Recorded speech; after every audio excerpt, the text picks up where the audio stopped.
If you want some FIFA 23 coins, please check out MMOXP.com. Their link is down in the description. They're fast, cheap and reliable, and if you use code Rema, you can get yourself a 5% discount. So what's up guys, my name's Ash and welcome back to a brand new video. Today we have a custom tactics and player instructions video for the 4-4-2 formation. The 4-4-2 is probably one of the most popular formations in the game because even though it's a very basic formation, it is still very effective guys. But just before we get into today's video, I'd very much appreciate it if you could drop it a thumbs up, as that does really help with the YouTube search algorithm. Also subscribe to the channel if you are new so you never miss out on any videos like this one, and don't forget to turn on notifications so you are notified when a video is posted. And with all that aside guys, let's get right into today's video. Okay guys, so starting off with the custom tactics, for the defensive style I like to use balance. This is just because I think it's the best. You're able to press when you need to press, and then you're able to be more conservative and drop off a bit when you need to as well. So it does give you great balance as the name suggests. So by having this much more control than you do with like pressure tactics and that, which are very one-dimensional, I think it can be very beneficial. But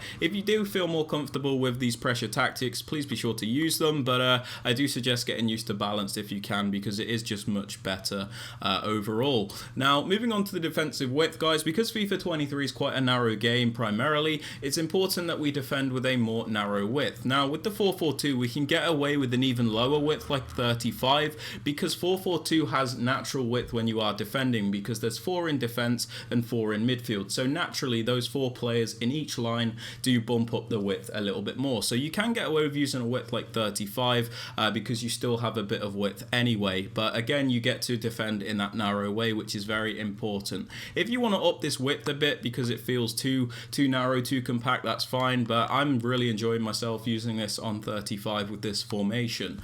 Now moving on to depth guys, I like to win the ball higher up the pitch when possible. I don't like being pinned back all the time, but at the same time I don't want my defensive line to be so high to the point where we just get through balled and counter attacked every 2 minutes. So I found a good balance in 65 because, you know, we can keep a nice higher line, but at the same time we're still in control when we are defending. So it is a nice balance for me. If you want to up this to go to like 72 so you get the automatic offside traps and that's fine. Or if you want to lower it because this depth feels too high for you, again, completely fine. Do whatever you like guys.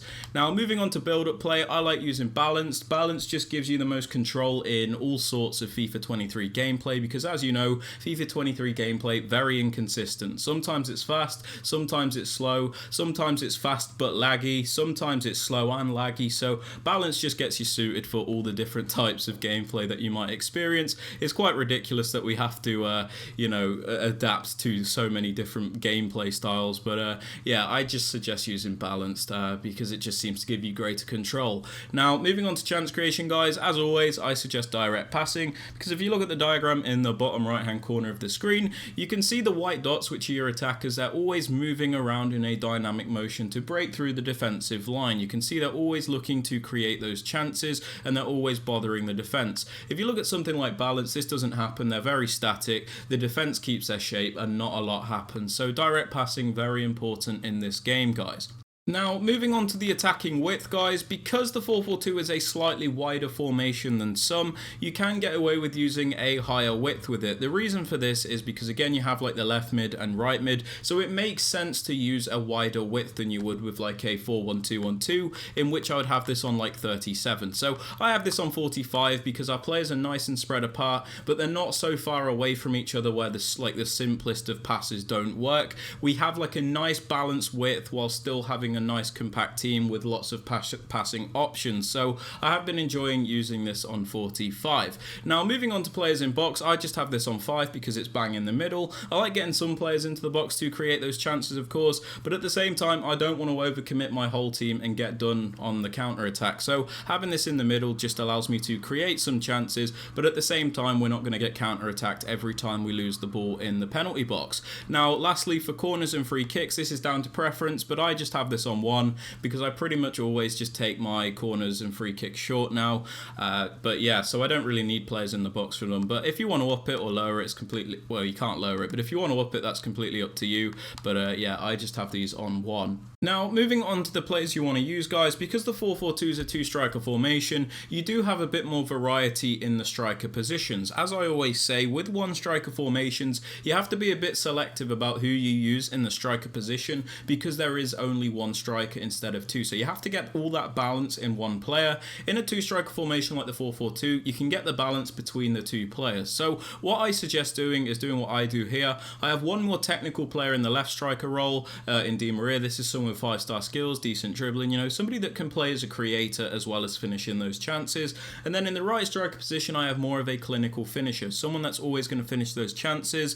Robbie Keane is perfect for that. So I like to go for a balance between the two. But again, you can use whoever you want in the striker positions. It's no big deal whatsoever. Now, for the right mid and left mid, guys, I just suggest using those winger style players, the agile players, the ones with pace, the ones that can dribble, cross shoot, you know, basically good attacking players that can do a bit of everything. The Salahs, the Neymars, the Messis, even the Mbappes if you want to use him there, but I feel like he's a bit wasted. You just need to use those good winger style players in the left mid and right mid. As you'd probably guess, you don't really have to worry about their defending too much because they're basically there for added defensive support. It's not their primary job. So just go for good attacking players in the right mid and left mid spot. As for the two centre mids, I like to go for a balance between the two. So I have one more defensive centre mid on the left in Patrick Vieira. This is someone that's going to stay back and act almost like a CDM at times, where they just break up the play and really add defensive support for us.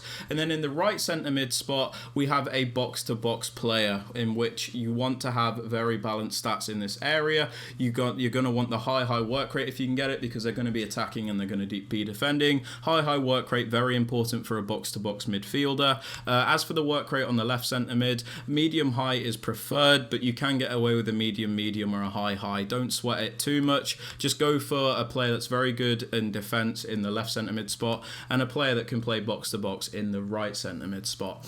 As for the fullbacks, I like to go for a bit of a balance where I have one which is better on the ball in Theo Hernandez and one more defensive player in Kyle Walker. This is just to add a bit of a balance to the defence where we've got, you know, some technical ability on one side and then more defensive solidarity on the other. It's just a nice balance to have, but if you want to use two defensive fullbacks or two attacking fullbacks, go right ahead. As for the centre backs and goalkeeper, these just need to be as good as you can get them. I'm hoping to obviously improve these when I rip through my save packs for Team of the Year, but as of now, these are working fine just for me. Now, moving on to player instructions, guys. On the left striker, the one that I said is my more technical player, I have stay central and come back on defence. I leave everything else alone, especially mixed attack. The reason for this is we want him to stay central. We don't need him to drift off to the wings as we've already got wide players, so we don't need them to cover those areas. We need them to be in the box. We need them to be in the central areas to finish off those chances. I have this player on mixed attack because, like I said, I don't just want him to get in behind. Sometimes I want him to be more of a creative player, so sometimes he might sit a little bit deeper while Keane runs off, and then he can also play the ball into Keane. So it just gives us extra attacking creativity, which is super nice. And we have come back on defense, not because we want to park the bus, it just makes them more connected, the attack and the midfield, because sometimes when you leave your strikers on basic defensive support, you'll have those 8 players behind them, the midfielders and the defenders, that are sitting back a little bit, and then you have those 2 strikers that are really far apart, so it can feel very disconnected from attack and midfield. So by putting them on comeback on defense, they stay a bit closer together, so it's easier to build up the play. On the right striker, guys, stay central and come back on defense for the same reasons I stated with the left striker. The only difference is we have this one on getting behind, because we do want this player to make those runs by default, because they're our main finisher. So like I said, Robbie Keane might be making a run in behind, Di Maria might sit a little bit deeper because of the mixed attack, and then Di Maria could play a through ball into Robbie Keane who's running in behind. So that's the kind of dynamic we're going for in the striking positions. Now, moving on to the left mid and right mid, we have come back on defense, get in behind, and get into the box for cross. We have come back on defense not because, again, we don't want to park the bus, it just means they will actually transition back into their correct position. Sometimes when you leave them on basic defensive support, they get a little bit lost when you lose the ball. They kind of just sit in weird areas. So it's important to have them on comeback on defense so they really keep the team shape.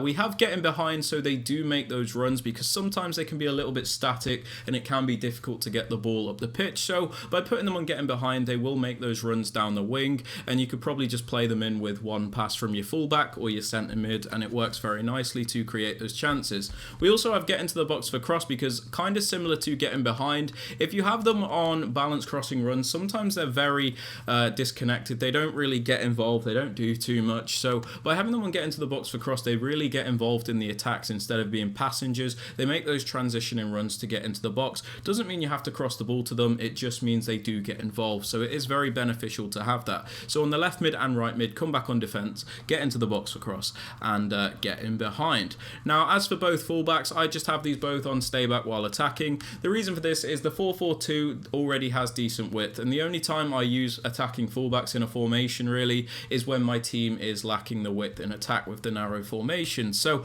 with a formation like the 4-4-2, there's not really much that the fullbacks could add for you in attack that you haven't really got, because you've already got the width on the wing, you've already got the strikers, you know, you don't really need them to go forward, and by having them both on stay back, you just ensure that you don't get counter-attacked as easily, and they can't just do you with one through ball. So it is very effective to have both fullbacks on stay back while attacking, but if you want to use like balanced attack on one fullback, go ahead, but I don't really see the point in this formation in particular.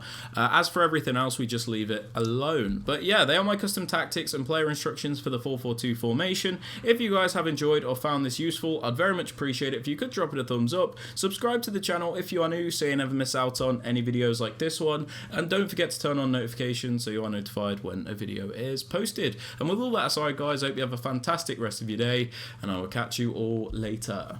Peace.